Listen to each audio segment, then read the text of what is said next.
DJI just gave us RAW photography on their Mini 2, which is really great. In my opinion, RAW photography is not necessarily something that you need, but you definitely are going to want it because it is great. Having said that, in the same way that owning a Ferrari won't necessarily be the best car to take your kids to school in the morning, RAW photography might not be what you're looking for depending on where you are in your photography journey. So we'll look at some of the pros and cons of RAW photography, and then we'll take you through some of the processes to get the most out of that capability.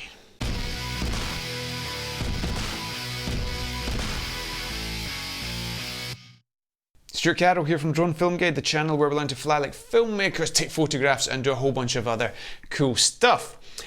The file format that we typically associate with digital photographs is JPEG. It's a compressed file format where a whole bunch of that raw data has been chucked away in the interests of getting a manageable file size that can be displayed on the back of a camera, easily transferred, and so on and so forth. The problem with that, however, is that we are trusting the camera to bake in a certain look onto that image. Now, I have to say, by and large, the results are excellent, and if you know how to take a good photograph, you will have no problem 9 times out of 10 shooting JPEG. However, in certain situations, there is a benefit to be had from shooting RAW.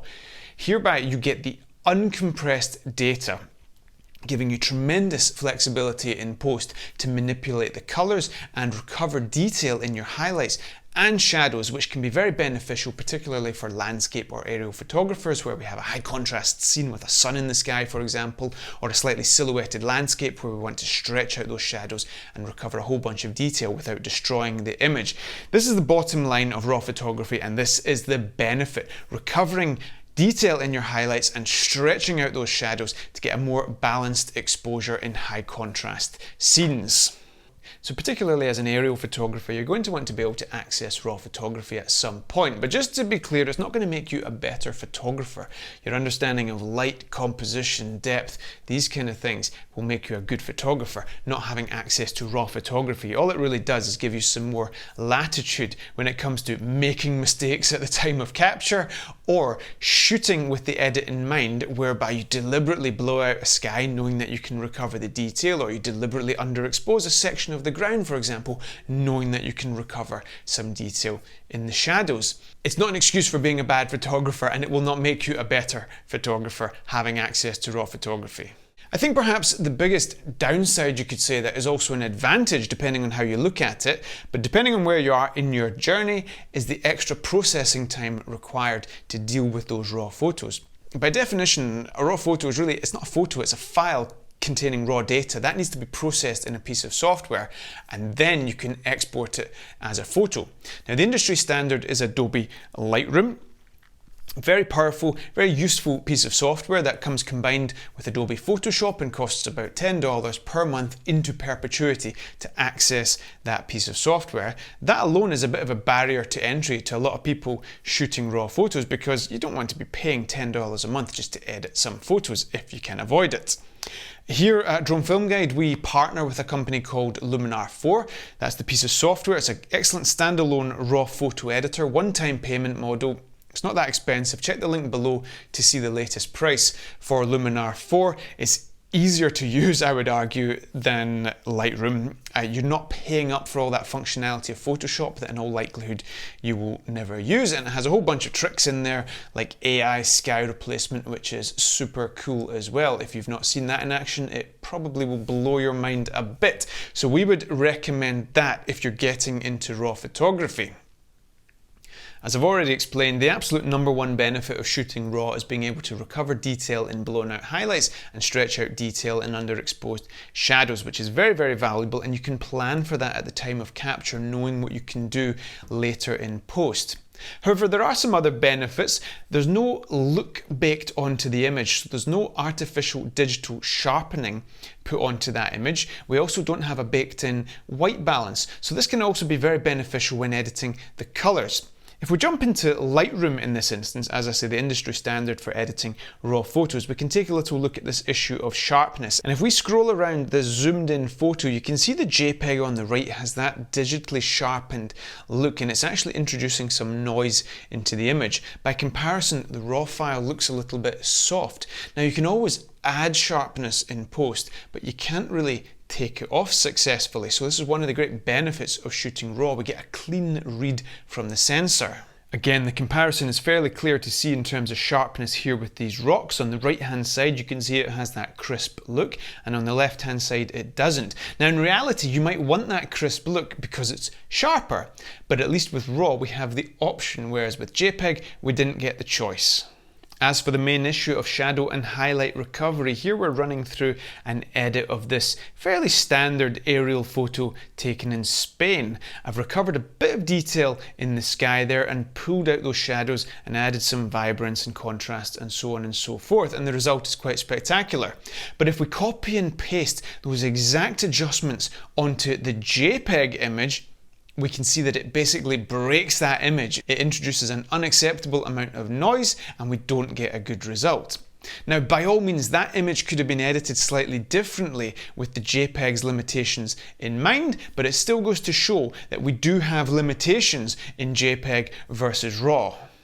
In this bird's eye shot, we have a pretty well exposed, well balanced image, but nonetheless, I want to recover a bit of detail in those highlights. So we go over to the highlight slider and drag it all the way to the left, and because we shot raw, we're able to recover all those variations in that highlight segment of the image and recover some more detail. You can do the same in the shadows. We can stretch out a little bit on the water there, which is where the shadows are in that image, and overall we've just got a slightly more balanced exposure. Lightroom has some fun sliders called texture and clarity, which need to be used with great discretion, but in an image like this they can be quite valuable for bringing out some more detail in those rocks. For an extreme example of what can be achieved with a raw photo, look at this shot. Taken on the Mini 2 with the camera pointed right at the sun, we have a completely silhouetted ground, and this is exactly what I was talking about. Can we recover detail in those shadows? Well, yes we can. We can recover a tremendous amount of detail, and coming from a video perspective, this capability is mind-blowing, because I would love to have this capability with video, but sadly we don't. Certainly not at the level with the cameras that we operate at anyway. If we copy and paste all those adjustments and apply them to the JPEG that was taken simultaneously on the Mavic 2, however, you can see that it basically breaks the image. It introduces a ton of noise, and it's workable, but it's definitely not as good. I'd say the JPEG result is still impressive, but there are benefits to having shot raw. Let's leave Adobe Lightroom for now and jump into Luminar 4 with this really nice shot of a windmill somewhere in Spain.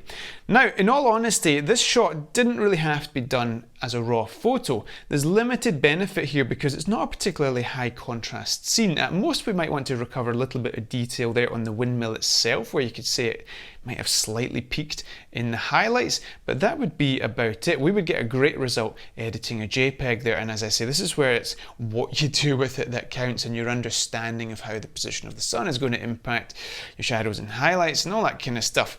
Nonetheless, we have a raw photo loaded here, and we can preview a whole bunch of looks that may or may not enhance the photo off the bat. So we don't need a huge amount of experience here. In fact, we don't need any experience here to improve our photo. And if the looks come on a little bit strong, then we can tone them down a bit.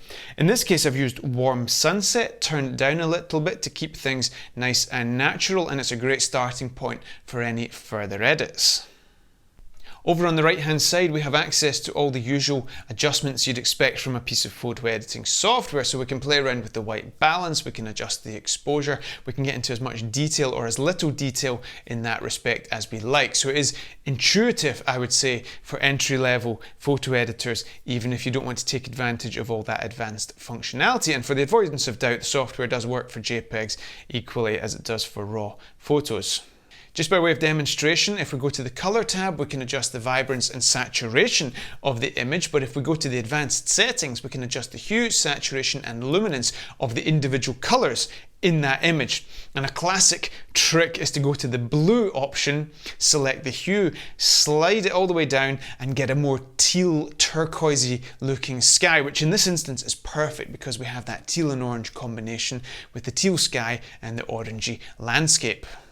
Luminar's biggest party trick is AI sky replacement, and what a lot of fun you can have switching out your sky and manipulating your image in this respect in one click. It really is quite spectacular and genuinely a lot of fun. Now, I know some of you purists will be having an absolute meltdown at this, but don't shoot the messenger. This is the world in which we live. It is one of image creation, not purist photography. I'm not selling calendars based on my 15 days camped out at the top of a mountain for perfect lighting conditions. I'm just creating images that I enjoy. And let me tell you, if you're producing an album cover or a catalogue or any kind of commercial piece, no one's going to care the effort that went into it. They're just going to want a good outcome. The second best party trick within Luminar 4 is the ability to add some sun rays. Here we can drag around the position of the sun, we can change its size, we can change its warmth, the intensity of those rays, etc, etc. There's a free trial, link in the description below. Do give it a go. I do genuinely think it's a good option for those of you getting into photo editing, whether it's JPEG or RAW, and there's some real fun stuff in there as well for beginners all the way through to professionals. So in summary, do you need raw photography? No, you don't. What you need is to practice your skill as a photographer, your ability to understand light, look for good composition, create layers and depth in your shots. Many of these same principles apply to filmmaking as they do to photography, and they are as old as time. Nothing is specific to drones here. We're talking about photo and video principles. That will make you a good photographer, not having access to raw photography.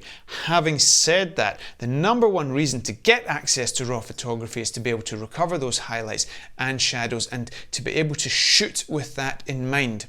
On one hand, you can fix bad photographs at the end of the day, but to be slightly more skilled about this new capability, you can shoot with the edit in mind. So you can shoot that sunset already knowing what you can do to the exposure of the sky and the silhouetted landscape. And this is tremendously powerful.